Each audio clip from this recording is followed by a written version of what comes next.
Hydration in the summertime is obvious. You know, you can strike matches on your tongue, it's really dry, and you feel the desire to drink. A lot of times in wintertime, people don't get that as much. And a lot of times we mistake our drive for thirst as hunger, and we tend to eat when we should be drinking. The importance of hydration in wintertime is equal to that of hot weather. And I'll explain to you why. When you become dehydrated and you're in a cold environment, what your body will do is it will actually shunt blood away from the outer edges of the skin surface, and it drives everything deeper, deeper, deeper, trying to keep these core vital organs alive, which predisposes you to tissue damage, frost nip, frostbite, immersion foot. And while I'm talking about immersion foot, aka trench foot, when I say trench foot, most everybody here has a vision of wet, right? You know, and rotten feet in boots. Immersion foot can be brought on by cold, by extended periods in cold.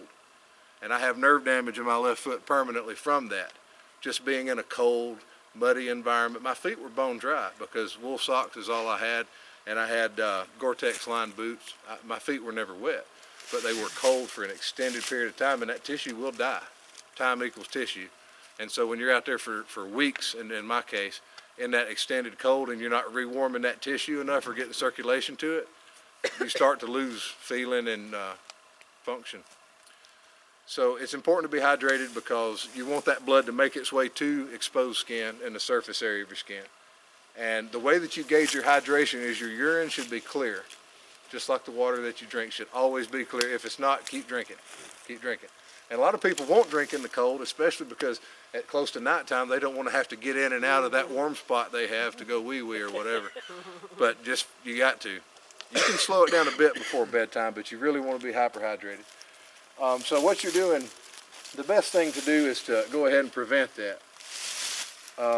So your constant mantra in the woods in cold weather is core temp, hydrate, mindset. I'm monitoring that on a loop. And as you found on the way up, you got too warm, layers need to start venting. Now that you're sitting, you're going to get cold. If you sit here long enough, you're going to put the hat back on. The wind starts blowing, you're going to put a hat back on. So it's constantly, layers come off, layers go on. It's something that you have to do for yourself. You have to be mindful enough to monitor that constantly. Because if you sweat, sweat, sweat all day, you're using your water that you're intaking inefficiently, for one. And then secondly, you're predisposing yourself to a hypothermic condition come nighttime. And so constantly monitor that core temp. That is number one. Put those two words in your brain, core temp. Then hydrate, and then mindset. You know, if you start thinking loopy, slow down and see what the reason is. You have to monitor yourself, especially if you're alone. There's nobody to say, are you okay? Maybe you need to do this or that. You have to watch yourself.